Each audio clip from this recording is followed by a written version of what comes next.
everyone. I'm Shahana Sharif and you're watching the Voice It series conducted by IEEE Pi Kerala section. IEEE Pi Kerala section is a special interest group of IEEE that focuses on curating a vibrant community of innovators and entrepreneurs. Voice It is a talk series with inspiring entrepreneurs. Today, we have a promising entrepreneur, Mr. Dheeraj Mohan, who's been solving problems by creating and delivering value to the end user and believes in time-focused execution. He is the founder of TADA, the marketplace for salons and parlors, MyVR, and TopGear management consultants focused on digital marketing and customer experiences. Welcome, sir. Hi. How are you doing? Yeah, I'm alright. So, moving on to our first question. Okay. Entrepreneurs are risk takers, willing to roll the dice with their money or reputation on the line in support of an idea or enterprise. They willingly assume responsibility for the success or failure of a venture and are answerable for all its facets. So, sir, as an entrepreneur, can you share with us your journey and how you're feeling right now? Basically, I started off while I was in college, like when I was like 18, 19 years old. It was actually my search was not for entrepreneurship or anything like that. I just wanted to find out what I like doing, basically. So, according to that, I tried like various things. Like this was way back in 2002 and 3. So at that time, even the word startups and entrepreneurship was not so common in India. It's not leave alone Kerala in India. I don't know whether there was any much startups at that time. So basically, then I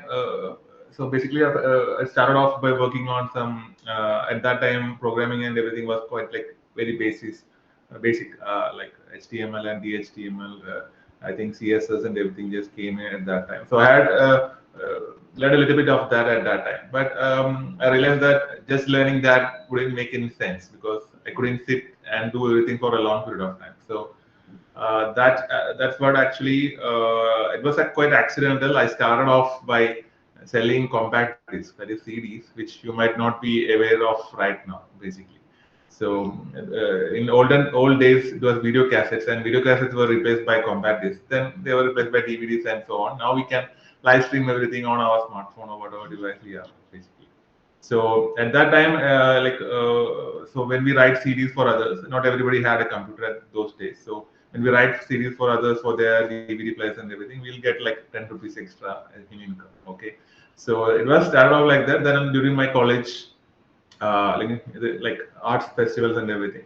So the union had like these arts festival series and everything. So they asked me to do it right for them, and I made a small margin on every CD that they sell, basically. So that made me some money, and then it went on to Airtel SIMs and everything. Basically, what happened is that the telecom sector was picking up. Everybody started buying like small phones, like back then 3310 Nokia series was the hype back then. So everybody started buying smartphones, not smartphones, just phones.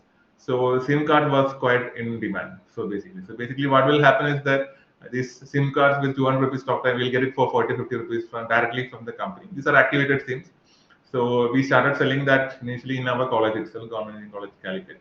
And like for 50, 60 rupees, we'll get 200 rupees talk time. Everybody will use the SIM and throw it away. So then we created a network. Like all of our friends are in different engineering colleges, right? Medical colleges, engineering colleges, and so we will sell like 50 SIMs to one college. We'll just send it to them by courier. Actually, that took off quite well. We were actually dealing with the CEOs of Airtels and Idea. Like we go into meetings with them during college days. So that made me quite a lot of money. I bought a Pulsar bike with that money, and by that time I realized that this is the path for me. So I decided to focus on business side. Also had another option. I could go into the armed forces as well. I did my C certificate with completed C certificate with A grading during engineering days itself. Like every Saturday Sunday used to go to the NCC here in Calicut. So uh, I had an option to go there, but I felt that this is the best thing for it, and I believe that it was right for me to. I was right to choose this. So basically, then I focused on building my skills and everything on the business side. I worked mostly in the management side, like people management, sales, market side. Basically, wanted to pick up all these skills which are required for business.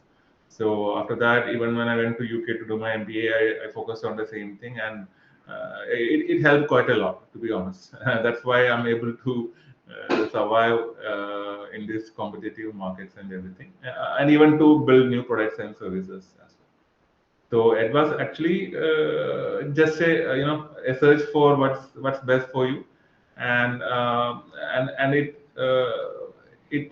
took me to business side, and then to entrepreneurship. Then I took the call to come back to India and start my own company. So it's been like what now 8 years right now. So we have many companies right now. Some are in growth stage, some we have just started off. It can happen all at the same time. We will be managing several things. Yes. Okay, so moving on to our next question. Okay. Sir, looking back to the time from your graduation, what do you think your greatest achievement is? And can you just share with us the struggles you faced while working for it? You mean since I graduated, Yeah, or after your until now, graduation. the Yeah, greatest achievement? yes. The greatest achievement actually was to think different. Actually, I would say that is the greatest achievement, because starting doing things on your own, and starting companies, like, forget about startups and everything. People didn't know about startups maybe 6 or 7 years ago. People didn't know about any of these things. There was not that much hype like nowadays that you guys have, basically. So the basically the mindset to jump into starting something on, that is, I believe, the biggest achievement that I do have several personal and professional and other achievements, but that mindset, I believe, is the biggest achievement. Basically, it will not happen overnight, because it's very difficult to do that, because you are jumping into the unknown, and you should be able to understand how you're going to land. So that, I believe, is one of the biggest achievement, which paved the way for everything else. So it started with the mindset, and I think that is the biggest achievement. Okay, sir, can you also share the struggles you faced while working for it? Like some of the struggles? Yeah, some of the the main struggles is that when all like 90% of the people are, forget 90%, 95% of people will be going one way, and you will be going the exactly the opposite way. You will be doing things which people might not like initially. So when society goes somewhere, like I graduated in 2006. At that time, IT sector jobs and everything was the hype. And my father was a government employee, so he died while in service. I had a job, a government job. I didn't take that. So I also had I earned one job in the armed forces, which I really love, but I didn't take that. So when you take all these choices, so the society will say, why is he doing that? He may not be skilled enough or something like that. But now people understand why we are doing it. But still, that mindset from the society is one of the struggles. And the other thing is basically the professional challenges. Basically, it's basically a learning process. You shouldn't see it as a struggles, but uh, uh, the major struggle is the lack of support from the family and the societal systems. People will smear you for things that you are planning to do. They might not see what you are trying to achieve or something. Some might succeed and some might lose. I would say that's one of the major struggles. But due to my background and how I brought myself up, it was quite easy for me to ignore all those things. So it was so if people are looking to start up, just ignore everything, but you have to focus on your task in hand. You need to know where you're going. You have to plan ahead and all those things. So it requires quite a lot of skills, because whatever you try to do, there will be business content in that. So you have to do it as a proper business, whatever you're trying to do, basically. So that's one of the major struggles. Yes. Okay, okay, sir. Moving on to our next question. Yes. Sir, as you know, unemployment is one of the major struggles our country faces nowadays.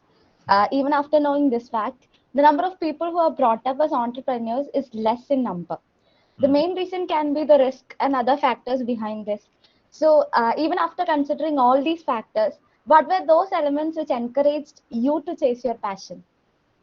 Yeah, like I said earlier, it's basically I try to find out what I like actually. It's actually it took me to the business side of things. I enjoy creating new systems and processes, and I like to watch them, going on their own and everything like that. So basically, it was just a process that I followed to find out what's good for me, and that took me to basically entrepreneurship. And actually everything, like even the Google Meet that we are talking, or the dress we wear, everything is a business. So yes, there are differences between businesses and startups and local businesses, but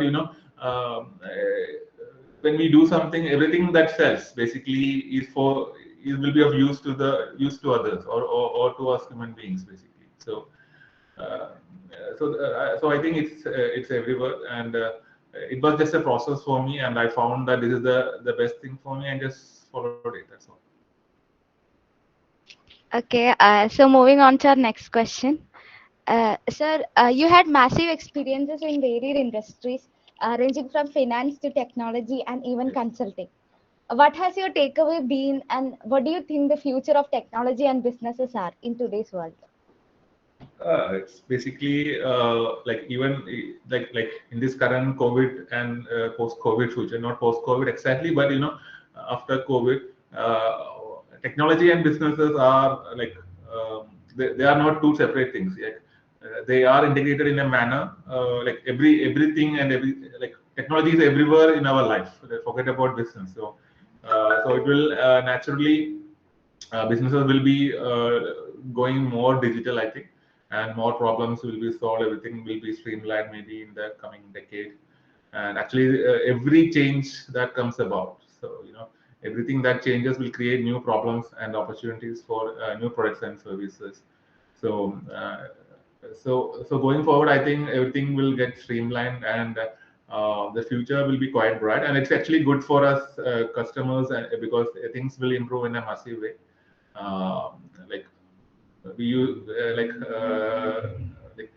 Geo came in and changed how we use internet and all this tech and everything. Like we used to pay like for 300 rupees or something for 1 GB of data. Now we are getting 2 GB per day. I think for I don't know three something like that for 300 rupees every month, right? So these kinds of innovation and low cost innovations will keep happening, which will be good for us consumers, and will be good for the economy and businesses and for everybody. Like everybody is benefited from this thing. So I think more and more such innovations will come from big companies. Now even the all the big companies, like now even Tata itself came in, and now they will start uh, a healthy competition, which will be beneficial for all our customers. So and it will be technology is not like a separate system now. Everything focused on technology. So businesses use technology as a part to improve their products and services for their customers. So I think it's quite bright, and it's going to be quite exciting the coming 10 years. Okay, sir. So moving on to our next question. Sir, according to you, is entrepreneurship something that one must be passionate about from childhood itself, or is it something that is being built up step by step while we grow? And as a successful entrepreneur, what are the tips that you would like to give to the struggling ones? Basically, you don't need to. I don't have any family background on business or entrepreneurship. Nobody in my immediate family is a business owner or anything like that. Yeah, As I same just same. mentioned earlier, so Um, people, I just focused on what I would like to do, and I earned the skills to do that. So I think that's the reason why I was able to do that this long. I don't basically.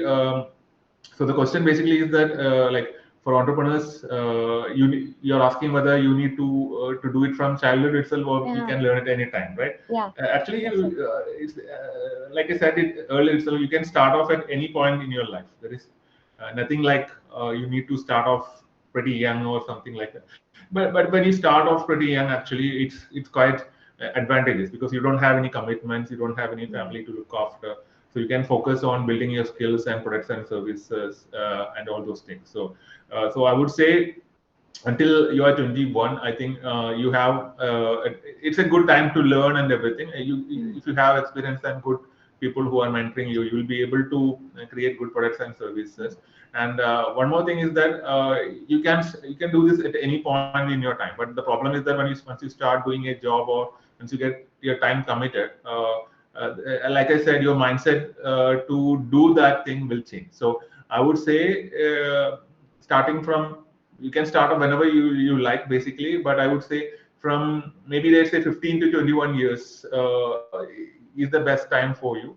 Maybe even younger, you can give it a try if your family supports you. But and during this time, even if you don't start a company, try to build up these business skills and everything. And if you can start something up, just try to do that, because the skills, even if you fail, the skills that you build as an entrepreneur will be far greater than you doing an MBA or anything. I have done my MBA. I'm still saying this. I did from abroad, but the experiences and the skills that I generated after I started my own companies is far greater than even I worked in professional environment. I do have skills from professional, but we'll keep learning new things and everything like that. So my suggestion is that you can start off at any point of time, but the life of entrepreneurship is a learning life. You have to keep learning new things. That's why I talked about earlier. If you love this thing, then it will be really easy for you, because it won't feel like work. If you feel entrepreneurship or business as work, don't do it,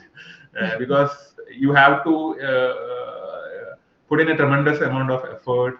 You will fail more often, and because you'll fail not only due to your decisions, you external market factors, like now COVID came in, other factors like government factors or political factors will also play in, basically. So if you don't have that perseverance to go about and move forward, the likelihood of you dropping it will be quite high.